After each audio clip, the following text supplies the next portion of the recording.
가서 백운사 가서 네. 꼭 고로쇠 물을 맛봐야 되겠군요. 예, 그렇죠. 그 고로쇠 약수 말고 또 맛봐야 되는 게 그러니까 있다면 물만 먹으면 안 되잖아요. 배고픈데. 자꾸 먹는 얘기해서 네. 죄송한데요. 불고기. 불고기. 예. 맞아요. 광양물 이 얘기가 불고기. 왜 안 나오나 했어요. 맞아요. 예. 광양하면 불고기죠. 그렇죠. 그러니까 뭐 아주 흔한 표현인데 네. 입에 넣으면 뭐 사르르 녹는다고 그러죠. 살을 녹는 광양불고기. 네, 입에서 살을 녹는다는 그 광양불고기 어떤지 화면으로 만나보실게요. 부드러운 육질에 은은한 수창기까지 배어져 최고의 맛을 낸다는 광양 숯불고기. 고기와 양념, 불의 삼박자가 제대로 맞아떨어져야 완성되는 천하 일미 음식입니다. 와, 정말 맛있겠어요. 그렇죠? 향이 나는 것 같아요, 지금. 네, 광양불고기의 특징은 고기를 얇게 저민 후에 양념에 고기를 재우는 것이 아니라 바로 묻혀서 숯불에 구워냅니다. 맞아요. 그러면 양념 맛보다는 고기 본연의 맛을 더 느낄 수가 있습니다. 네, 그렇겠죠? 아우, 맛있겠어요. 한 점, 한 점. 정성스럽게 고기를 구우시는데요. 그전에는 우리가 이제 푸주간에서 어머님이 이제 고기를 사갖고 오셔가지고 고기 결에 따라서 썰어서 또 배를 약간 갈아 넣고 부드럽게 재운 다음에 그거를 갖다가 이렇게 구리적재로 되어 있는 적세에 참숯 화로에서 피워서 먹었습니다. 네, 광양불고기는 꼭 구리석쇠에 구워야 제맛이 난다는데요. 열전도율이 높은 구리석쇠는 고기의 육즙이 빠져나가지 않도록 해주기 때문에 감칠맛을 더한다고 합니다. 와. 아, 저 꼬마 손이 부럽네요. 아이고. 네, 천하 일미 광양 숯불고기로 원기 보충하시면 좋을 듯하네요. 와, 역시 보기만 해서는 안 됩니다. 먹어야 됩니다. 먹어야 됩니다. 정말 맛있어 보이는데요. 이 광양 불고기 요즘 맛집이 참 많은데 어딜 가면 먹을 수 있을까요? 제대로. 그러니까 광양 시내에는 아예 이제 불고기 특화 거리가 만들어져 있어요. 아. 그 불고기 이제 음식점이 이렇게 쭉 늘어서 있는데 네. 사실 어느 집에 들어가나 최고의 맛을 볼 수가 있습니다. 이렇게 고민하지 마시고 네. 딱 보이는 곳에 아, 네, 느낌이 들어가시면 오는 될것 곳으로 같아요. 네. 가서 고기를 구우면 되는 거군요. 그냥 몸이 이끄는 대로. 네. 그렇죠. 원래 이 광양 불고기가 뭐 최근에 생긴 게 아니고 사실 역사가 좀 오래됐어요. 조선시대 때부터 네. 이제 뭐 유명해졌는데 그 광양이 서울에서 멀잖아요. 네. 그래서 이제 유배를 조금 떠나온 네. 그 선비들이 몇몇 있었어요. 아. 근데 그 선비들이 와서 이제 광양에 있는 그 천민 아이들에게 네. 천자문을 가르친 거죠. 어. 근데 부모 입장에서 얼마나 고맙겠어요. 그렇죠. 아, 이렇게 우리 아이들이 이렇게 글자를 가르쳐 주시는구나. 그래서 이렇게 암소를 잡아서 딱 대접을 했죠. 선비가 너무 맛있게 먹고 서울에 올라가서 그 맛을 잊지 못해서 아, 이게 조선 최고의 불고기는 광양에 있다. 이렇게 소문내면서 광양 불고기가 유명해졌다고 합니다. 아, 이제 더는 얘기하면 안 될 것 같아요. 너무 먹고 싶어요.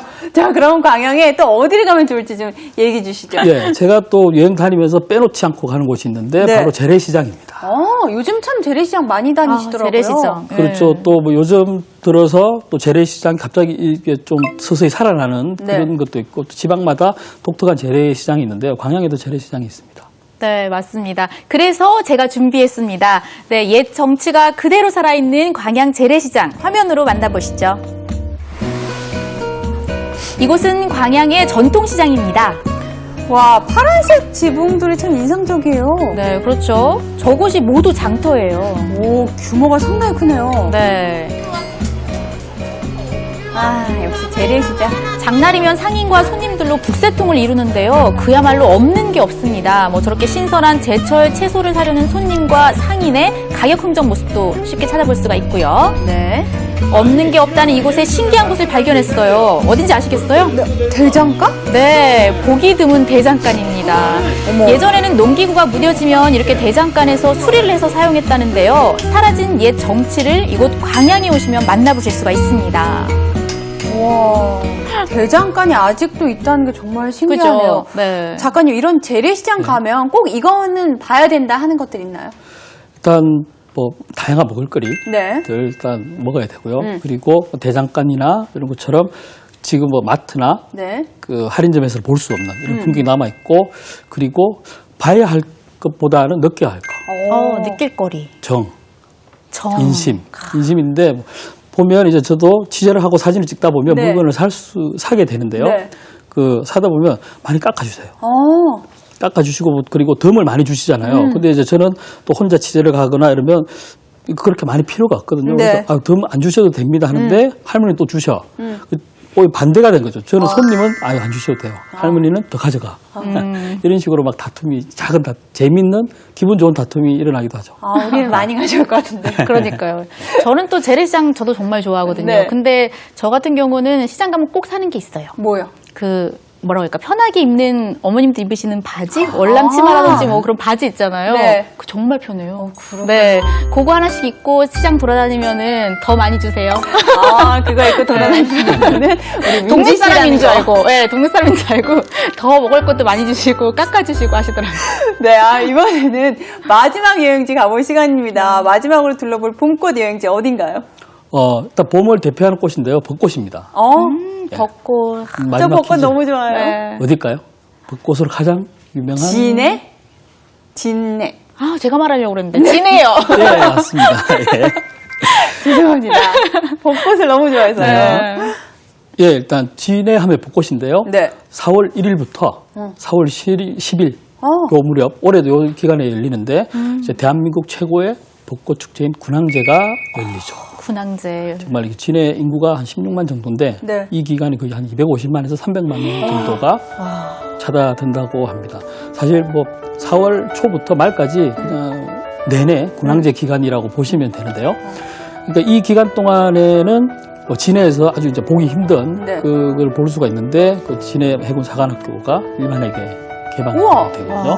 그러면 그 안에 또 벚꽃이 참 좋아요. 그러니까 해군 사관학교다 보니까 안에 군함도 있을 거고. 그 기간 안에만 예, 그렇죠. 개방을 하는 거예요? 예, 우와. 그렇죠. 그래서 아이들이랑 뭐 이렇게 손주들 같이 갔다면 군함에 올라가서 즐거운 시간을 보내실 수도 있고요. 그리고 또 재밌는 게 그 의장대, 해군 의장대의 그 멋진 공연. 그거 정말 멋있더라고요. 예, 총 이렇게 딱 돌리면서 멋있게 하는 거 있죠. 그것 정말 이 기간 아니면 볼 수가 없는 거죠. 그리고 또 올해는 그 블랙 이글스라고 그 비행기 공중 보계단이 있어요. 맞아요. 예, 그 TV에서 공연도 봤어요. 예. 펼쳐진다고 합니다. 그리고 또 진해 하면 사실은 진해 전체가 벚꽃 명소인데 그 중에 특히 이제 뭐 경화역. 이 이제 아주 이제 운치 있는 기차역인데 그 기차역을 따라서 이제 벚꽃이 터널을 이룹니다. 기차가 벚꽃 터널을 지나가는 거죠.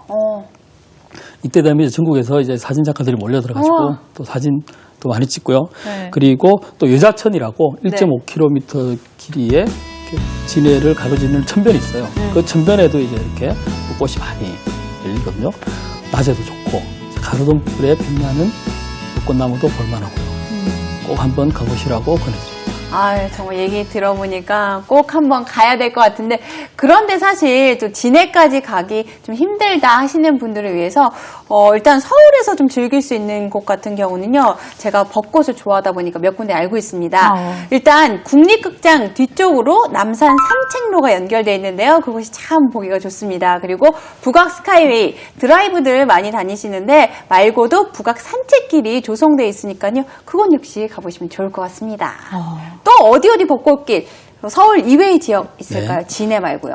예, 벚꽃이 사실 좀 피는 기간이 짧잖아요. 네. 그래서 이거 시기를 딱 놓치시면 보기가 힘든 꽃인데 4월 초에 진해하고 여의도에서 벚꽃을 못 봤다. 네. 이런 분들은 충북 보은, 충북 보은이요? 예, 거기 속리산에 법주사라는 아주 유명한 절 있죠. 네, 네, 맞아요. 거기가 아주 벚꽃으로 유명하거든요. 그런데 속리산에 있다 보니까 봄이 좀 늦게 와요. 산자락에 있다 보니까. 그래서 벚꽃이 4월 말에서 5월 초까지 피거든요.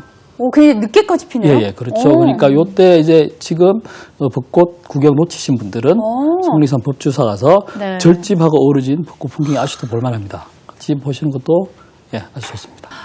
우리 얘기 듣다 보니까 우리 낭낭 할배 할매님들 어디 가야지 막 전문 소리가 들리는 것 같습니다. 올 봄에는 꼭 봄꽃 여행 떠나보시기 바랍니다. 오늘 도움 말씀 주신 여행 전문가 최갑수 작가님 감사드립니다. 네, 감사합니다. 고맙습니다. 네, 우리 낭낭 리포터 민지 씨, 다음 이 시간에 또 어떤 내용들이 준비되어 있나요? 네, 이제 다음 시간에는 여행은 끝났습니다. 네. 다음 시간에는 노년 건강의 적이라고 하죠. 고혈압에 대해서 알아보려고 합니다. 이 시간 다음 시간에도 채널 고정해주세요. 네, 다음 이 시간에는 고혈압입니다. 다음 주에 활기찬 모습으로 다시 찾아뵐게요. 낭낭 할배, 낭낭 할매님들, 오늘도 행복하세요.